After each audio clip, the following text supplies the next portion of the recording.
You mentioned Secretary Hegseth. Here's a quote from the Department of Defense Inspector General report on that release of sensitive information over the Signal app. According to the Inspector General, the Secretary sent information identifying the quantity and strike times of manned U.S. aircraft over hostile territory over an unapproved, unsecured network approximately 2 to 4 hours before the execution of those strikes. The Secretary's actions created a risk to operational security that could have resulted in failed U.S. mission objectives and potential harm to U.S. pilots. Isn't that a concern?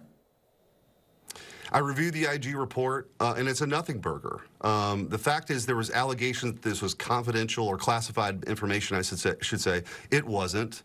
There was no operational integrity problems. That operation Rough Rider was executed flawlessly. So was, by the way, Midnight Hammer. So you can't really call that into a question. There's no confidential or classified information that was disclosed. And again, I think the bigger concern that you didn't have a hue and cry about from the Democrats was when Secretary Lloyd Austin went in for a medical procedure, was incapacitated, and didn't tell the president. Literally, we had a Secretary of Defense that wasn't on duty, and nobody knew about it. Like, that's a real problem. This was a nothing burger, and that's what the IG report that I read last week and the SCIF indicated. It said it was a risk to operational security. But it wasn't. It wasn't. There was no...